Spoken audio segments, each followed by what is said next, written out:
I am fighting off a cold. I just got out of the shower. The neighbors are behind me. Let's just film this wrap up for the month of April. So I read 4 books in the month of April, which is actually great. I've been in a little bit of a slump, so it feels good to actually be reading again. The first book that I read in the month of April was the screenplay for Get Out, directed and written by Jordan Peele. This screenplay was obviously fantastic. If you've seen the film is fantastic. It's one of my favorite horror films of all time. Jordan Peele is a complete and utter master of the craft, and reading his screenplay just solidified every feeling that I already had towards Jordan Peele and his work. If you haven't seen Get Out, it's basically about our main character Chris, who is a black man dating a white woman, and she wants to bring him home to meet her family. Chris reluctantly travels with her to meet her family, even though he is nervous because he found out that her family does not know that he is black. And so when he does arrive to the family's house, a lot of spooky things happen, and Chris may or may not fall into the sunken place. There's so much to unpack with Get Out. It is one of those screenplays that you just want to analyze and you want to write essays on, and reading essays about it, it was fantastic. There's even an essay at the beginning of the annotated screenplay that I read that talks about black horror and how Jordan Peele decided to take the common tropes of black people in horror and he twisted them, flipped it on their head, and wanted to take over the genre and take control of the narrative, and I think he just does a fantastic job. So naturally, I gave Get Out, the annotated screenplay, 5 out of 5 stars. Next, I listened to the audiobook for Finley Donovan is Killing It by, I want to say El Cosimano. I don't remember off the top of my head, but I have the picture anyways. Finley Donovan is Killing It follows Finley, who is a freshly single mom of 2 young kids.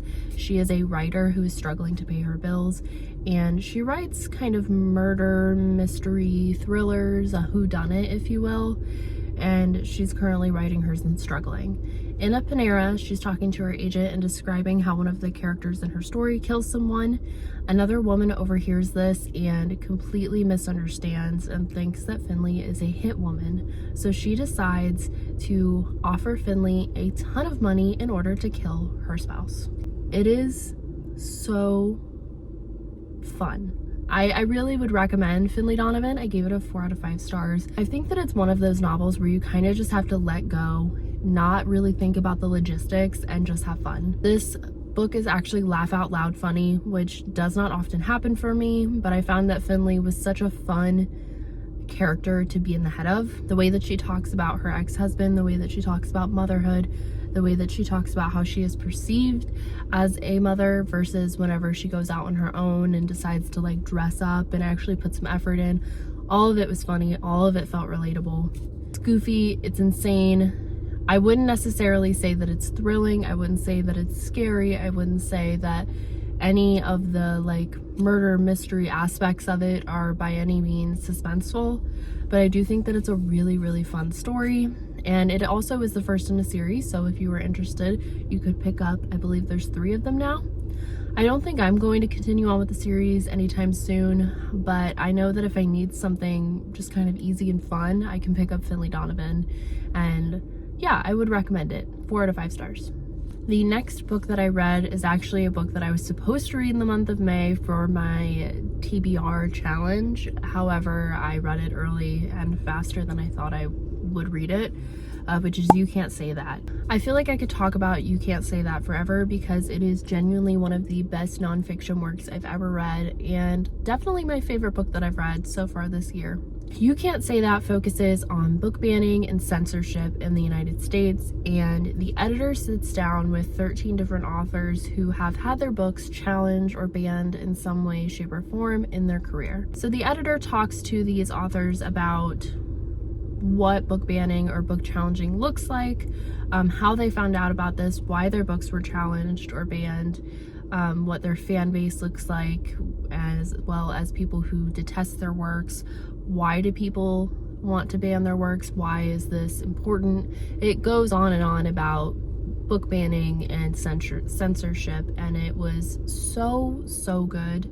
If you at all care about the expression of art and true real stories, I would highly recommend reading this book because it's very enlightening just to see the types of stories that consistently get banned in the United States. It talks to authors like Angie Thomas. I believe they talked to Judy Blume.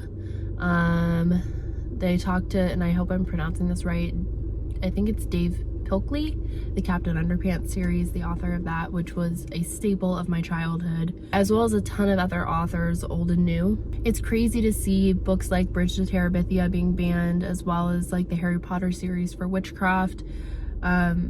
You have such a wide range of what gets banned in the United States. Even the Bible has been banned before. It raises a great question as to why we are afraid to let our children read real life true experiences, as well as things like witchcraft. As if we can't trust our kids to be able to differentiate what's fiction and what's not. Obviously, I do believe that having an age range is important. I mean, that's why we have, you know, child stories, we have middle grade, we have young adult, we have new adult, and etc. I think that those things are important, of course, but as far as what's within those specific subgenres, I think that as long as the story is being told safely and responsibly, I don't necessarily see why we are banning these books, especially books that are so clearly fiction. It's something that I could go on and on about. I will talk about it more in my vlog, I suppose, for the month of May. But You Can't Say That is absolutely worth the read, criminally underrated, and needs some love. So please check it out. I gave it a 5 out of 5 stars.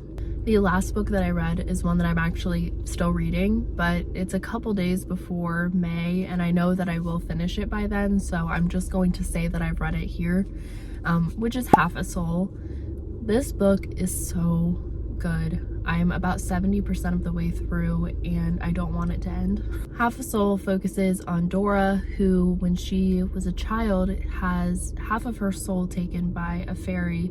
The reason that it's taken is because Dora's mother owed this fairy her first daughter's entire soul.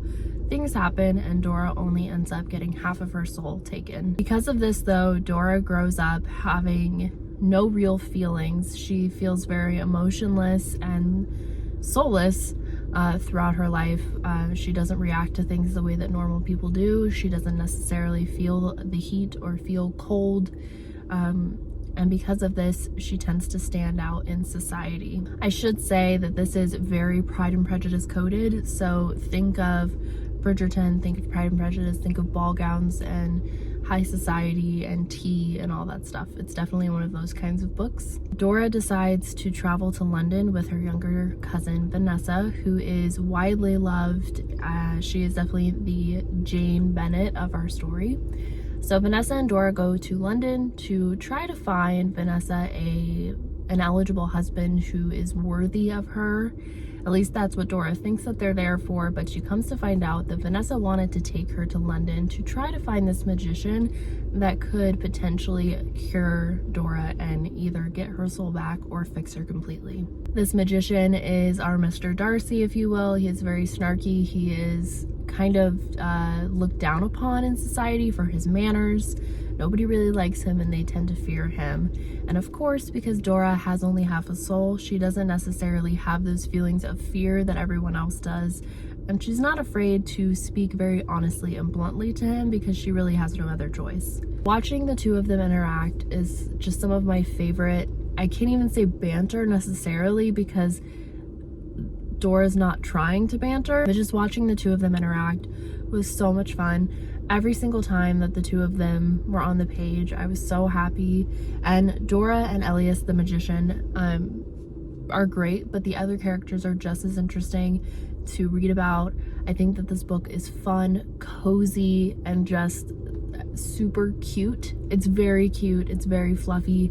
Not all of it makes a ton of sense.